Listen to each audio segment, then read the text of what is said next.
Guys, this is Last Zac NA, and today I'm going to be talking about some item builds with Zac. And this is a question that I've got a literal crap ton in the comments section, and I just decided to do a video on it because I figured it would be easier than responding to every single comment, and hopefully it'll answer some questions that people were too afraid to ask or something like that. So, as of now, tank builds are pretty stagnant, and there isn't much innovating that you need to or have to do in order to be successful on tanks in the jungle, including Zac. So a lot of my builds consist of the same items, just maybe in a different order, or maybe with one different item thrown in. It's not like I'm going, you know, Cinder Hulk into Death Cap into frickin' Infinity Edge or something like that. I don't know. But most of the time, I mean, all the time, Cinder Hulk first, obviously, because it's the most effective item for tanks in the jungle, and it gives you that sweet clear speed. So there's that, and then after that, it really sort of depends. If on against most teams, there's going to be some sort of like mix of damage, so they'll have some AP damage and some AD damage. So at that point, you want to decide which of the two is more fed at that point, basically. So let's say they have like a 5-0 Jinx. You probably want to rush armor first. Like it doesn't matter if yeah they have maybe a Rumble top and an Ahri mid, but they have an AD jungle and an AD carry, and the AD carry is the one that's carrying the team so far. So then you probably want to build armor to resist that. Likewise, if maybe the enemy top Rumble is fed, then you probably want to go Spirit Visage first. So the three choices I have after Cinder Hulk usually are if I am the one carrying the game, which this doesn't happen very often, and I do this on purpose. Like even if our team is doing well, I try not to be the one that gets all the kills. But if by some happenstance you are the one that's getting like all the kills, you're like 6-0 or something like that, then you can go Warmogs first, because it just gives you so much health and so much regen that you can stay on the field for a really long time and be effective, because health is a really good asset against AP and AD damage, because no matter what type of damage they deal, they're going to have to get through your health eventually. That's only if you're doing really well and you're really far ahead, because you can just stack health on your health per level that you get naturally. Just by when you get levels up on a champion, you get health per level just for leveling up. That's why bot lane power spike level 2 is so big, because you get extra health and stuff. Same with jungle. If you're stacking health on health on health, then that's good, because Cinder Hulk definitely benefits from that. If you're not the one that's carrying the game, you have two other options. If their AD is the one that's super fed, then generally you want to go Randuin's.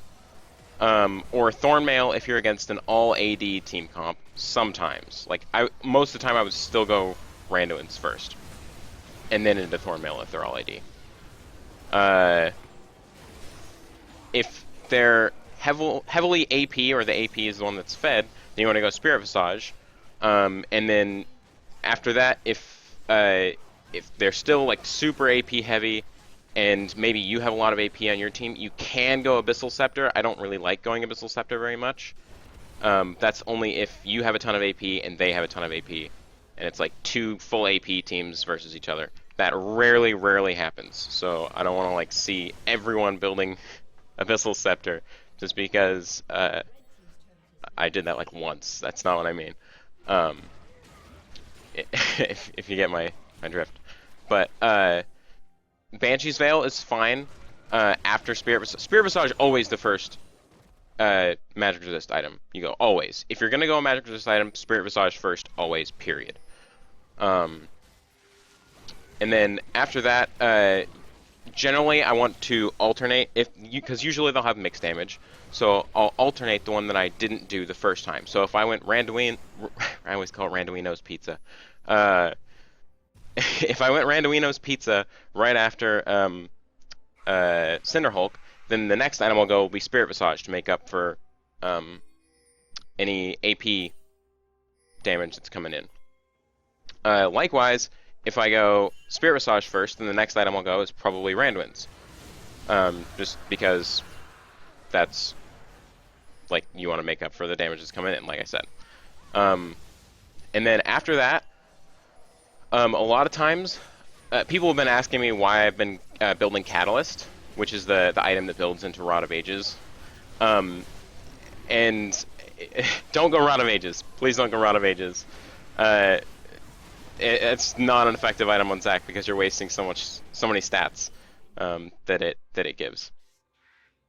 What I'm building it into is Righteous Glory, and the reason Righteous Glory is good is because it's an extremely cost-effective item, and in jungle you're always looking for cost-effective items. That's why in LCS you don't see Master Yi jungle with Static Shiv Infinity Edge, because junglers don't make enough money to consistently buy that item. So you want to choose items that are cost efficient and, or in other words, not super expensive, and that give you good value for the price that you're paying. And Righteous Glory is one of those items for sure. And a lot of times I'll leave out Warmogs because Warmogs and Righteous Glory are the same price, 2,500 gold each.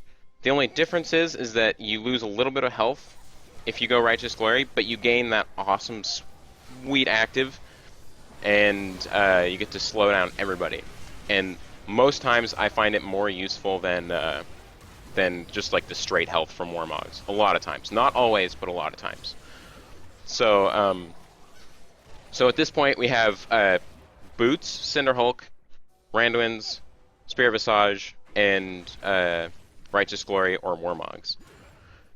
And then after that, last item, a lot of times I'll go Thornmail, because like stacking Thornmail with Gromp Smite, these last few patches has been really, really good. It makes it so it's really, really difficult for the AD to focus you in fights, because if they do, they'll get chunked for half their HP each time they do. And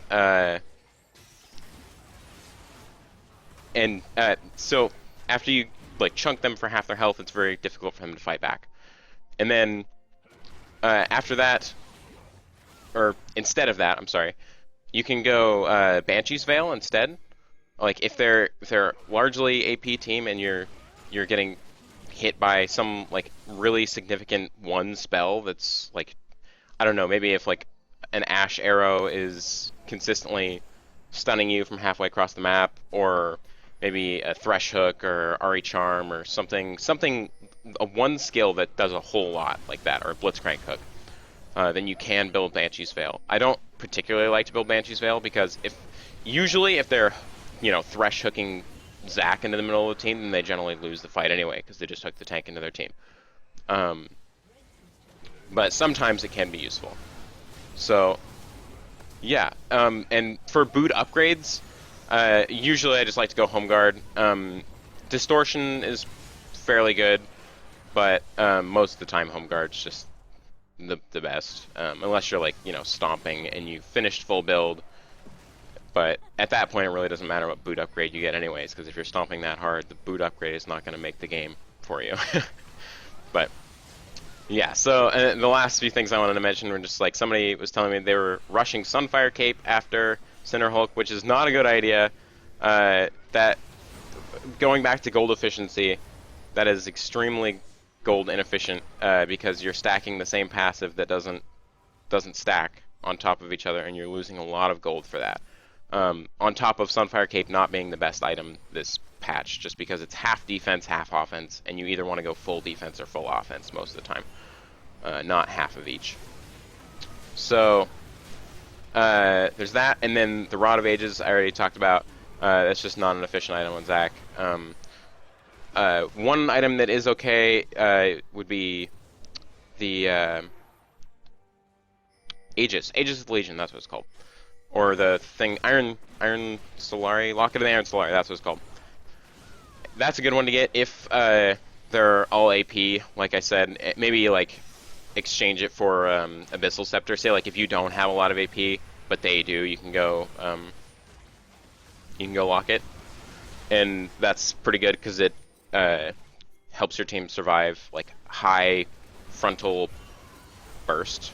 Like, so if they're really front loaded with damage, like, I don't know, Ziggs or something where they have to wait for cooldowns after they use all their burst, like Rumble, something like that, then Walk of the Iron Slayer is definitely a good one.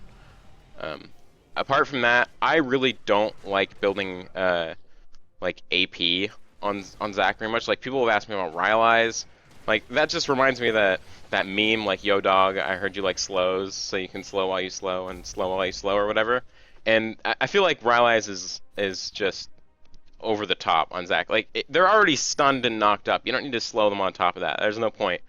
If they're stunned, then slowing them isn't going to do anything. They're already not moving. Uh, Stop it, he's already dead. So, so yeah, there's not a whole lot of reason to build AP on Zac most of the time. Stacking HP and tank stats is usually better because if they can't kill you anyways, then you're going to be able to get to where you need to be in backline. And they're not going to be able to ignore you just because you have like Thorn Mail and Grand Passive and percent damage, stuff like that. So that was pretty much it. If there's any more questions about builds or anything like that, you're more than welcome to check out my guide. It'll be in the description, and maybe I'll post it in the comments as well. If you didn't find it in the video or in the guide, then feel free to ask me down in the comments. I'd be happy to answer. And I will see you guys in the next video. I hope you all have a great